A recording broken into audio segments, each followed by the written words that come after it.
welcome to the first episode of Sparks Will Fly. I'm Tiffany. I'm Izzy. And we're from PETA Makes Bread.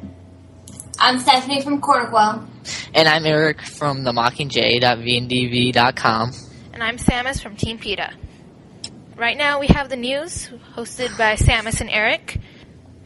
Suzanne Collins recently gave an interview on the First Novels Club, and she answered quite a few questions. So, Eric, do you want to read the first one? Yep. The first question was, will we get maps of Panem?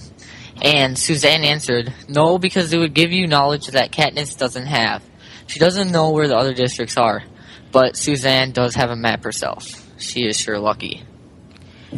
I wish they included that in the book. It would clarify a lot, wouldn't it?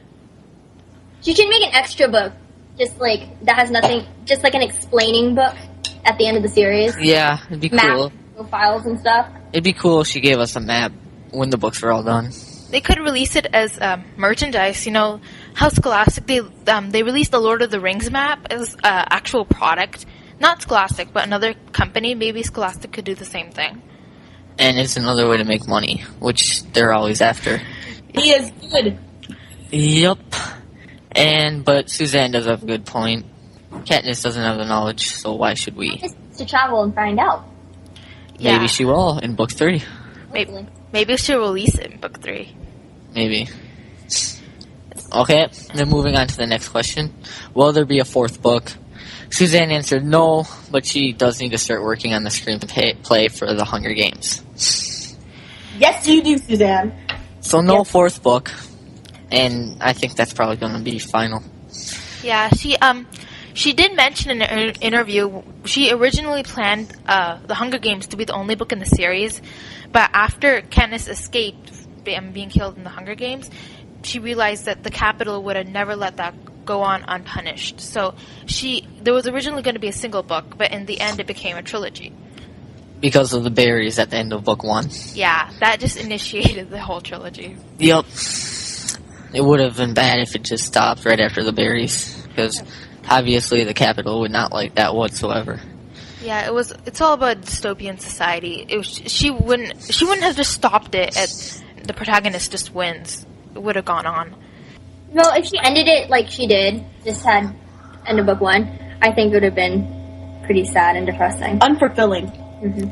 She never mentioned whether the romance was as big of a theme in book 1 as it was as a trilogy. It could have been just a minor theme if she had planned it as a standalone novel, but since it's a trilogy, it probably became a bigger theme. I agree. And then she does have experience as a screenplay writer. You know, I think for children's shows, she did write the script. Like Little Bear or something like that. Clifford. Yeah, Clifford. Maybe that's where she got in touch with Scholastic. Yeah. Maybe because of her Gregor books. She had those first. Okay, moving on. How did you come up with such unusual names for your main characters? And she said that she was reading about survival when working on the Hunger Games, and Katniss is a regional plant with arrow-shaped leaves. So depending on your district, you had a name associated with the area or its industry. In the Capitol, they all have Roman names. I noticed Portia is actually from The Merchant of Venice. That's actually from Shakespeare. It does have some Roman origin there. And with Pita, he's a baker, and there's pita bread. Yeah, like P-I-T-A. Yeah, it's really cool how the names have meanings behind them. And Gale is a type of wind. Prim is a flower. Prim and Rue. Rue is a type of plant. Okay, moving on. Did you have any personal experiences that inspired you to write the relationship between Katniss and Prim?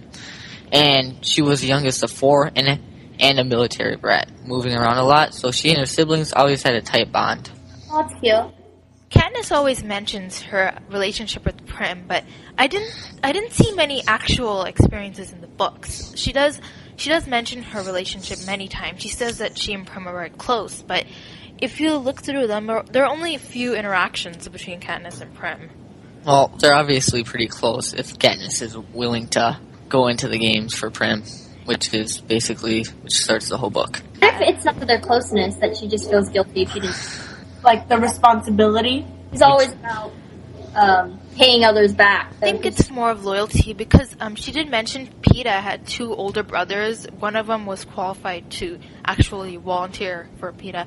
And that brother could have done it once. He could have volunteered in the Hunger Games, but he chose not to. Because what Katniss did was a pretty unusual. And it says in the book that it was extreme. Most siblings would not do that. It's basically giving up your life for your sibling. Would you do it for your brother or sister? No. My brother will be fine. Kill everybody. Would even qualify. They mentioned Madge's aunt who went into the Hunger Games. Madge's mother didn't volunteer, and neither did Katniss's mom. Mm-hmm. So I'm guessing based on all those experiences, Katniss and Prim do have a really strong bond. It's supported basically through that one decision Katniss makes. That whole relationship between Katniss and Prim is pretty much established. Mm-hmm. Right from the beginning of the books. Ready for the next question? Sure. You bet. Okay, where did you get the idea for the Hunger Games?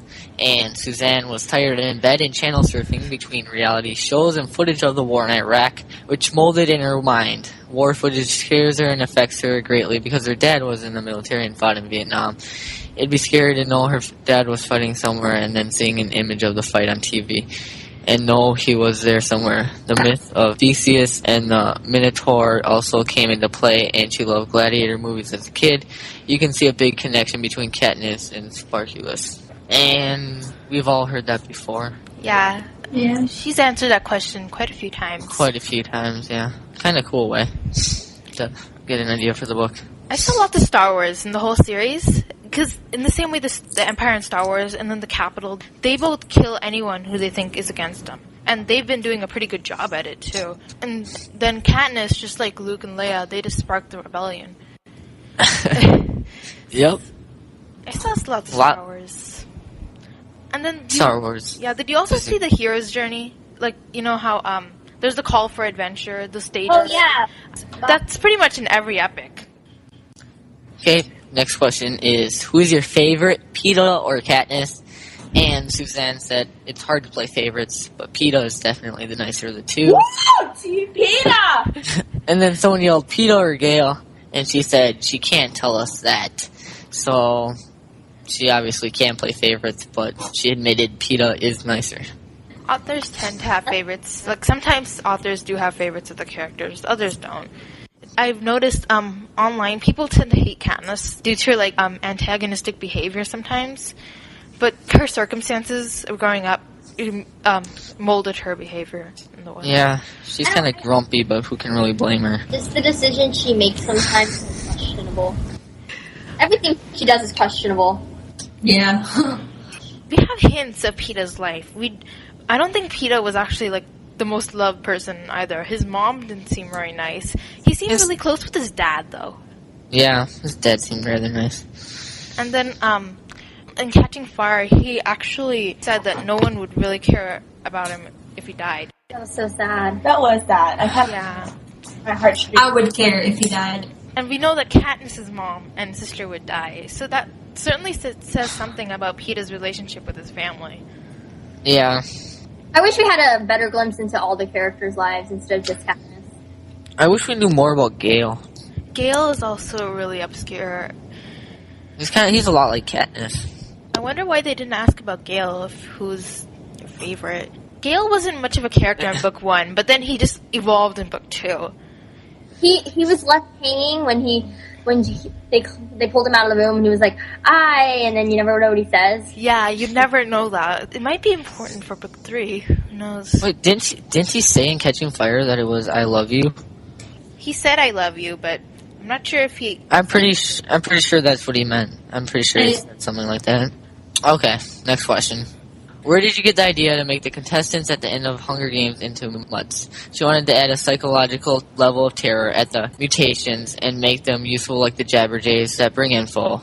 Seeing the eyes of the dead tributes had to be the most terrifying thing to experience at the end when you were nearly at your breaking point.